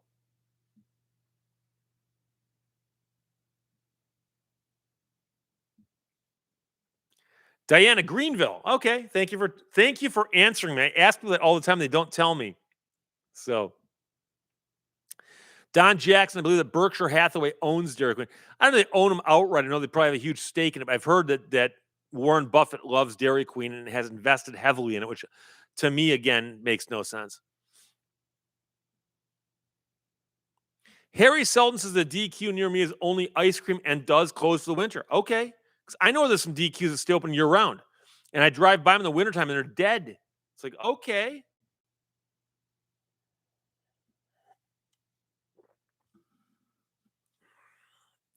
Dog and Suds. Johnny Z. Bradley, Dog and Suds. That's the one I'm thinking of. I've seen some Dog and Suds that just turned into just drive-ins now. Just drive-ins. Like, eh?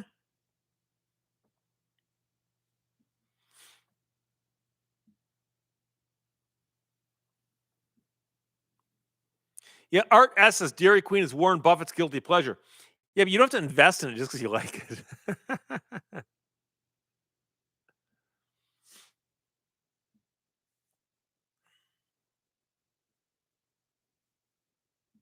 Ram 50 V8 Dog and Suds originated in my hometown by a couple of teachers.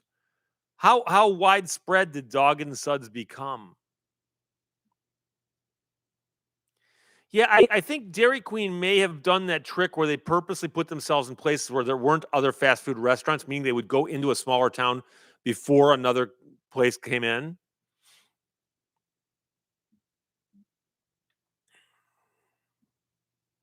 Alan Zelinsky claims that Dog and Suds had better root beer than A&W. I mean, I remember, and this is nostalgia for you, okay? I remember back in the, I'm guessing it was in the early 70s. My father had a convertible. And one day I was out in the front yard playing with some friends of mine. And my dad comes walking outside and goes, "Hey, do you guys want to go to the drive-in? The restaurant drive-in." And we're like, "Yeah." And I remember driving up to an A&W, I think it was on Rochester Road in Troy, or possibly Rochester, and listening to Ernie Harwell call a Tigers game on my dad's convertible radio, radio in the convertible, while me and a bunch of my friends, my dad sat there and ate off the tray that was on the hooks in the window, hamburgers, fries, and all being very careful not to spill anything in my dad's convertible or we'd all die. But the memory is such a Norman Rockwell moment. And, you can't top it. But I know where there's a couple A&Ws right now that are still in business, but there aren't that many, and it's kind of an outdated thing. I know Sonic is trying to do the same thing, but not quite.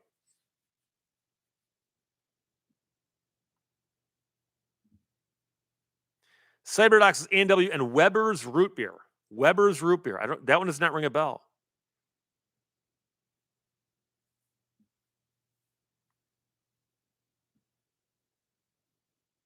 Oh, Wags9999 says I cooked at Dog and Suds for 2 years in Illinois. They closed for the winter. 1963 and 64. Same city McDonald's by Ray Kroc opened his first restaurant. Okay. Okay. Image Doc Ray, when you lived in LA, did you ever get to Pink's Hot Dogs? No. I did do, of course, In and Out Burger many times. And I also did Julio's Bucket up in Eagle Rock. I did a video about that. Julio's no longer with us, but his bucket still is. Dustin Carpenter, I take my 1984 Buick to A&W. Padre, I've never gotten tater tots from Sonic that weren't soaked in grease. I've never gone to Sonic. I've seen them. I've driven by them. I just it's one of those things. And if you've never done it one time, it's so hard to start. Alex A&W is still going strong in Ontario. I like their food. Okay.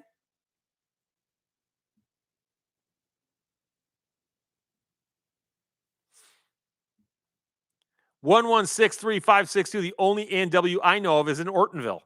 I know of that one also. Where are you from, 1163562?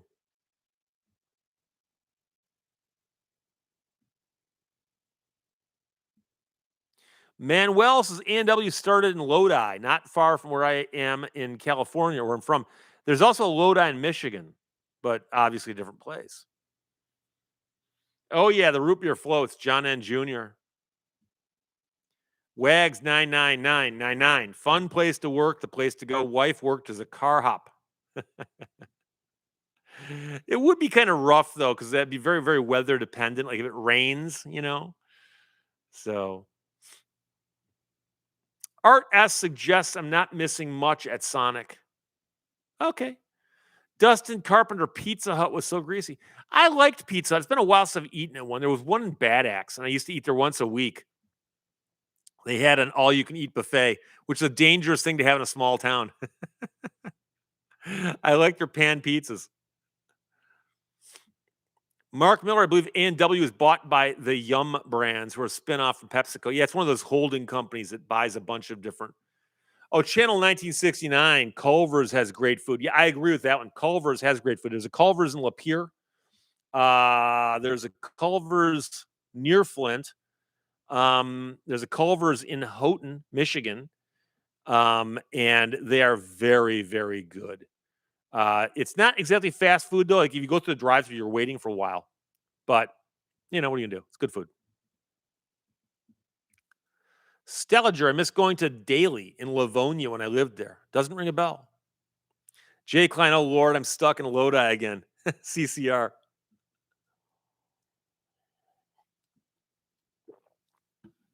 Joel Jensen, I see your videos up. Yes, I had a video go live at 2:00, and it's a topic. Yeah, it's a topic that I was going to avoid, but Kim Kardashian failed the bar exam, and about 2 weeks ago, she said she was confident she passed. And I had people calling me going, Steve, she passed the bar. I said, no, no, no. She said she's confident she passed. Two different things. And of course, now that she's failed it, she's also said that she's using Chat GPT to study. Oh boy. That's tough.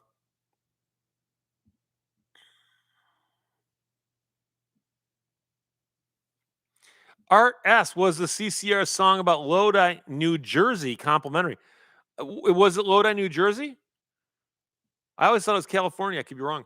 But of course, I think he was describing being stuck someplace, and he was kind of implying it was not the greatest place to be stuck. It's been a while since I've heard that song, though.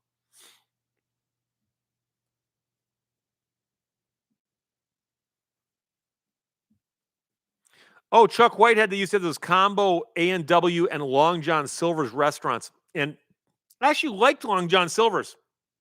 I get the chicken planks, not the fish, the chicken planks. But they have very very few stores anymore. It's a failing franchise model. Grady, I'll never go back to Michigan. When I was 17, my friend invited me to his grandparents' cabin in Houghton during the lake festival when riding in trails on their snowmobile. Are you referring to Houghton Lake? Because there's a bunch of lake festivals in Houghton Lake. I'm talking about the city of Houghton, which is about 200 miles north and west of Houghton Lake. But yeah, it's a lot of snowmobile riding, but I take it you didn't like it or something? Oh boy. Signata, did she even go to law school? No. In California, you can take the bar by either going to a non-accredited law school or studying and apprenticing, and then taking a preliminary thing they call a baby bar. If you pass that, then you can apprentice some more and take the main bar. You still got to pass the bar exam, and so she failed that. Harry Seldon just saw the title. Is Kim Kardashian responsible for the bar getting harder? I know you're joking there, but some people aren't going to get the actual joke. But remember the whole controversy about Barbie? They had a teen Barbie, and she said teen things such as "math is hard." She actually said math class is difficult, but people have always paraphrased it into math is hard. And so I said the bar exam is hard, but that's a stretch. Long John Silver's is still around, Art S, but there are not that many stores. There was one of them in Berrien Springs, Michigan, that I went to a few times when I lived in Eau Claire, and I've seen them elsewhere, but there's not that many of them around.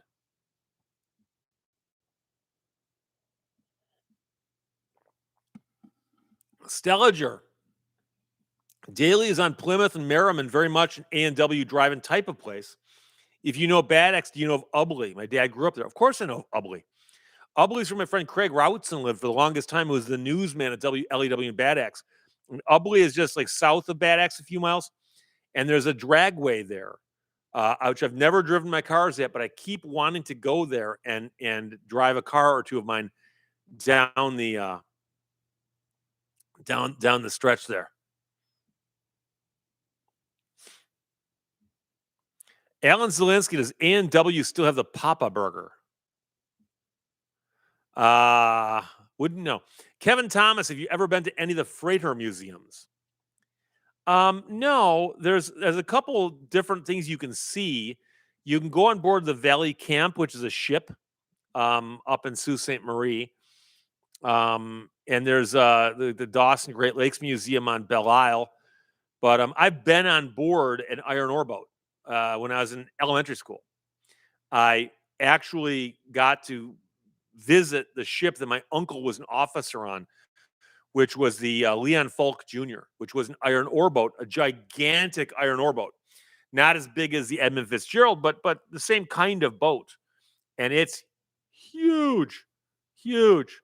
The boat's out of service now, but he was on the Great Lakes the summer the Edmund Fitzgerald went down. And when I first heard that a boat had gone down, my first thought was, I wonder if my uncle was on board. It turns out he wasn't.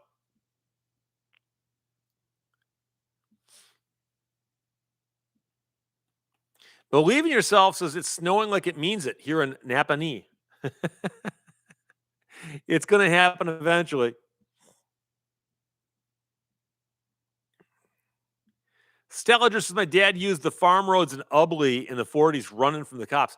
The problem with running from the cops in Ubley is that it's a small town. If they know who you are, they don't have to chase you. They'll just go home and wait for you, you know? So Stop Spam and Am says, did you see the video about the murder victim who testified via AI at the trial? Yes, I didn't do a video on it, and I just realized I meant to. But I don't think that's right. It bothers me. And the reason it bothers me is it's too easy to manipulate something like that because they let people come in and testify, through impact statements about how something affected them. And for someone to go, well, I've imagined what this dead person would have said had they been here. That's your imagination. Now you can get him testifying. Go, here's what I would have thought he would say, but to actually create an avatar of him and have him say it, I think is wrong. But that's just me. But a judge allowed it. I don't know how much weight he gave to it, but he allowed it. So Mark Miller says in Denver, it's supposed to hit 71 degrees tomorrow in October. Yes, in October? Okay. Are you a month behind us or what?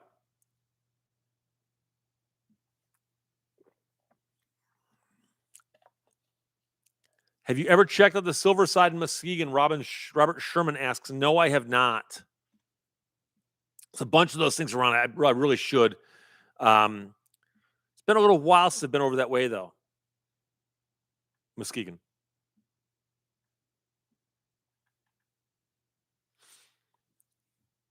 By the way, it looks like I'm going to make it the whole 2 hours.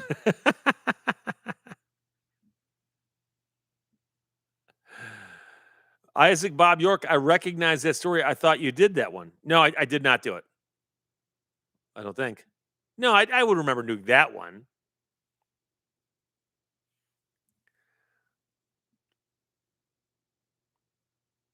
(1163562) wouldn't AI just boil down to hearsay? Well, no, because it's a artificial creation saying something. It's not repeating something somebody else said. So it wouldn't be hearsay. But it's literally, I'm going to put words in the mouth of an imaginary like cartoon character, but it looks real because it's AI. So those are my words. So why would you have your words put into somebody else's mouth? That so DK, we love you, Steve. Ram 58, you're doing great, Steve. I appreciate the affirmations. It's just that at the very top, I said, I don't know if I can make it a full 2 hours because of the fact that I went and saw a show last night in Detroit. I went and saw Blue October play. And the show got out not terribly late, but I was stuck in a parking lot for a while. And I got home after midnight. And it doesn't matter what I do, I cannot sleep in. So I woke up. I'm a couple hours short of sleep. So I was worried I wouldn't be able to stay awake or be relatively sharp here. But Bob Blah Blah says, do you know what the difference is between the Farmer's Almanac and the old Farmer's Almanac? Because one of them is printing its last edition right now. And I'm not even sure if I ever actually stopped to think about the distinction between the two. Someone sent me a note and said, hey, Steve, the Farmer's Almanac is going out of business. And I thought to myself, how will I know what the weather will be like when I'm planting my beets in the spring? But it has a great history. It does.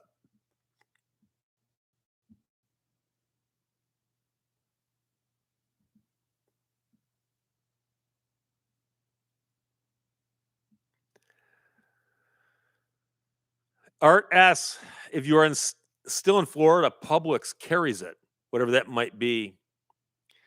Emily 35, can you do an extra 1 hour just for me? I don't think it would be that interesting. I think because even though I think I'm doing okay, I haven't said anything terribly stupid that I know of. I'm starting to run out. I'm starting to run out of gas. And by the way, my hydration has emptied out of me. So I'm gonna start having an issue with my voice. So, but thank you for the offer. I appreciate that. Thank you. Kevin Smith, $5 an hour, not happening. Well, it's more than I got minimum wage when it's pumping gas. Although, is it Australia $5? I don't know how those convert.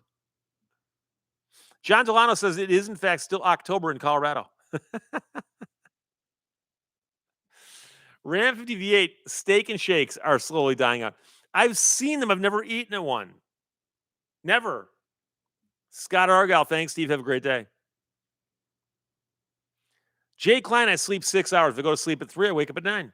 Go to sleep at 6, I wake up at noon.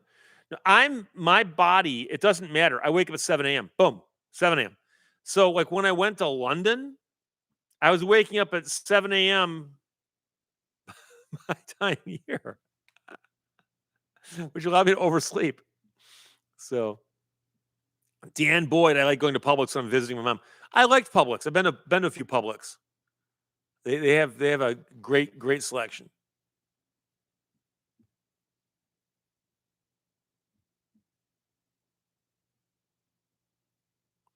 Padres had laryngitis since Tuesday. No, as I worked in radio, I became very sensitive to the idea of what my voice sounds like. And so, like, if I have a sniffle, I got to be careful. I'm a disc jockey. I can't be sniffling into the microphone. So when I'm just doing this, I'm not as paranoid about it. But I am a little bit, and it's still one of those things. Mark Miller, what was the minimum wage in the '80s? I remember when it was like 3.35.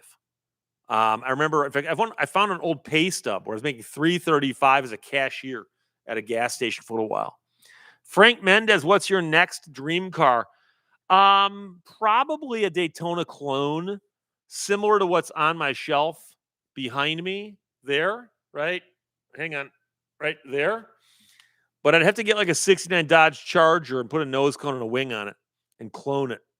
But I'm not sure if I'm gonna be doing that or not. It's real iffy for me. I have room for one more car. I do. But you don't have to fill up all the space you have. Like, there's no law against having empty space in a garage.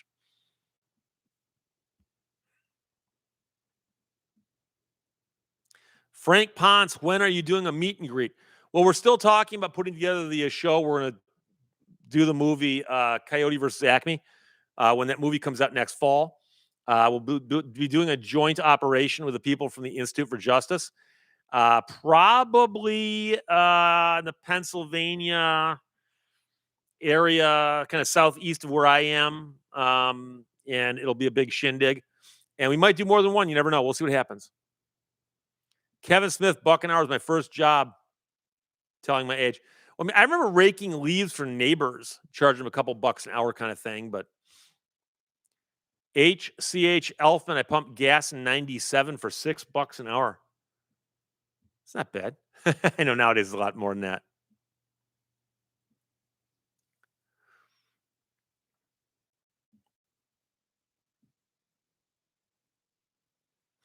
Stellinger, my first job was summer at Forest City on Middle Belt. Forest City, 335. There you go.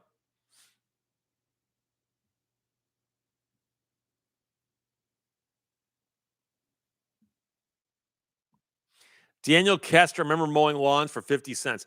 Now, I remember when I was a kid getting $3 for a small lawn and it climbing to about $5 a lawn. And most of the lawns that I was cutting could be done in about an hour.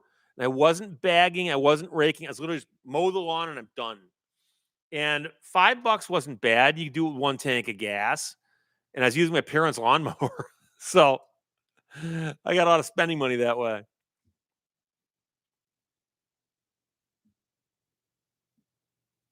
Art asked, fill the last space with the restored Cub Cadet tractor. I actually was looking at little International Harvester tractors too. They got some really cool ones, little tiny ones. Bob blah blah 1972 worked at Baskin Robbins for $1.35 an hour. $1.35 an hour. Oh boy. Jay Klein, my daughter makes $18 an hour at a marijuana dispensary. It's her second job. My first job was $5 an hour. So when you're at the dispensary, can you actually partake while you're on the job? I have to imagine the answer is no, right? It's like a bartender doesn't drink. Hobie Jackson, 50 cents an hour in the early 60s. Wow. Of course, back then, money was worth more.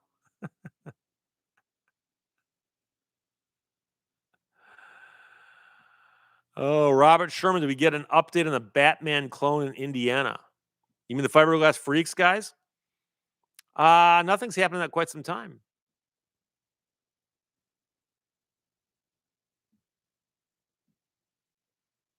Emily 35, you want a tractor, buy a Unimog. No, I'm not talking about a tractor for pulling like a trailer. I'm talking about a tractor like the type that a farmer uses. But they used to make these really small ones that are just hilarious. And you couldn't do a whole lot with it. But it's just fun to drive around in. But I still haven't got my mini bike yet either. I'm working on a mini bike. I've got a guy who's got a mini bike who told me he'll sell it to me, but he hasn't sold it to me yet. So I'm working on that too. Fast Eddie 333. I've seen a lot of bartenders drink. Yeah, but you watch Bar Rescue with John Taffer, he'll tell you that bartenders should not drink on the job. But there you go. Frank Ponce, I pumped gas for $3.35 an hour in 1985 in Puerto Rico. I'm from the island. Oh, cool. Check it out. Mark Miller, Dad wouldn't let me become a newspaper boy. He said there's no way when it snows he's going to drive me. Guess what? One of my paper routes was a mile from my house. So I had to get a mile from my house, get the papers, deliver them, and then come a mile home. In the summertime, I had a bicycle with saddlebags, and I could do that route, boom, boom, boom, no problem. When it snowed, I got up early and trudged through the snow, carried the papers on me like a pack mule, and then walked home and made it home in time to take a shower and get dressed and go to school. That's what makes you get up at 7 o'clock in the morning when you're my age, because you were doing that for so long. Oh boy. Andrew Kruchowski says bartender doesn't drink. Good one. Well, you got to remember that he's routinely brought into bars that are failing, and he shows up and the bartenders are drunk, giving away drinks, over pouring, stealing the money. And then he's like, okay, guys, we're straightening things out. Number one, you guys are all stop drinking. And like, what? Oh, what are you going to do? Michael Johnson, a 40 by 80 pole barn in Steve's future. I've actually priced those.